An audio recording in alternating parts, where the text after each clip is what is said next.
Hi, we're in the perfect habitat here for blackcaps. It's a small woodland with lots of low scrub in it and some nice bramble patches as well where they like to nest. Now I've been hearing a blackcap singing from this sort of little open glade for the last couple of days, and I know that blackcaps build more than one nest. The male starts building the nest and he might have 2 or 3 on the go, and then the female chooses which nest she wants and she might finish it off and then lays her eggs in it. But the other thing I've noticed when I've watched them before is frequently when the male goes into the nest with building material, he climbs up on top about 2 or 3 feet above it and he sings before he flies off. Now that's a regular bit of behaviour and I'm hoping to exploit it today. I'm just trying to find where he's building.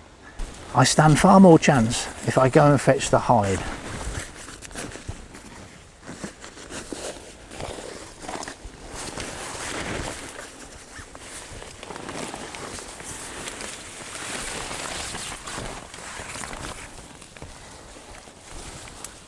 I've always enjoyed sitting in hides. You see far more wildlife from a hide than ever you do if you're walking about in the countryside.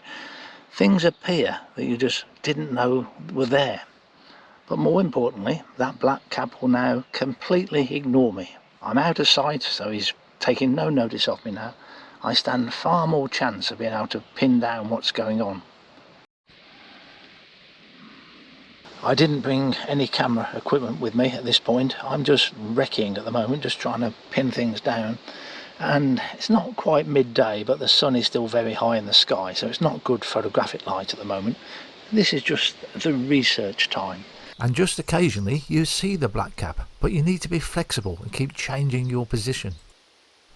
And the great advantage of having no camera equipment is I can move around quite easily and put the hide in different places to look from different angles.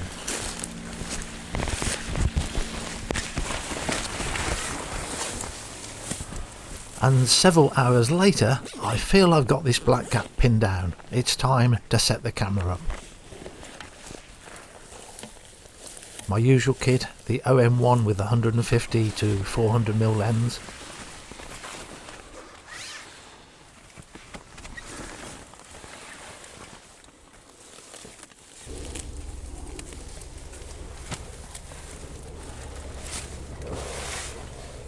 Blackcaps normally sing from very high up in the tree canopy where they're very difficult to see, let alone film.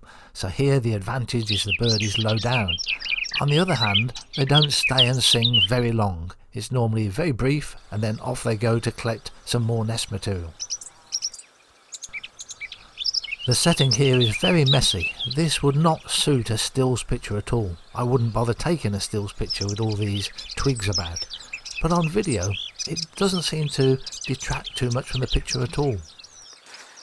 You've got to be alert all of the time when you're doing a bird like this because you don't know when it's coming in. It doesn't give itself away. You don't hear anything as it approaches. Usually you can't see it. You might occasionally get a little flick somewhere and you think, what was that movement?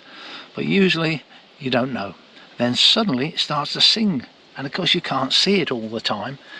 Eventually you work out some of the favourite perches it comes onto, so when you hear it singing you quickly check out those favoured perches and hope that it's there, but usually it's not. So it's quite time consuming.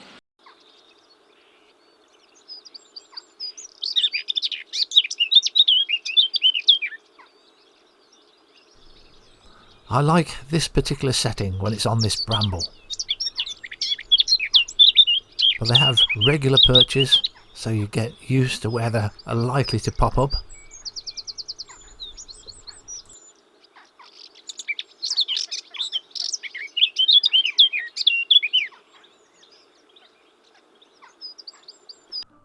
Let's look at a few of the stills pictures. These are all taken at the 400mm end of the lens with the built-in 1.25 extender.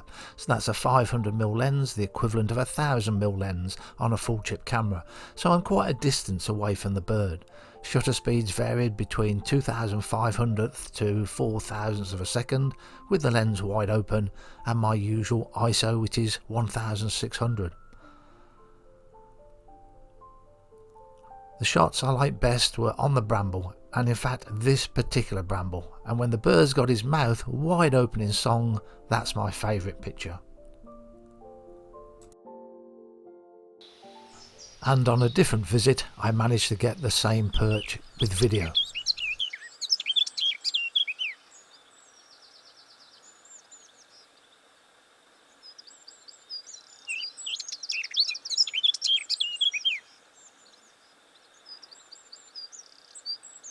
I think I'm going to pack up now. I've got video, I've got stills pictures. I'm quite pleased with what I've got, I think. There's another species which is very similar to the blackcap in its song, which is the garden warbler, and it's equally difficult to do. Again, up in the canopies, hidden away in the thick hedgerows. But I've got a plan. Now this is a very good location for garden warbler. There's a woodland behind this hedgerow here, but it's a very thick hedgerow. Hawthorn and elderberry bushes, all sorts. And the chances of even seeing a garden warbler here is pretty slim, even though they're quite common and they're singing very noisily along here. And yesterday I did see one. It came out onto a branch here for about 1 second and disappeared again. So your chances of getting pictures, very slim. What you've got to do is find the right location, and a thick hedgerow like this is the wrong location.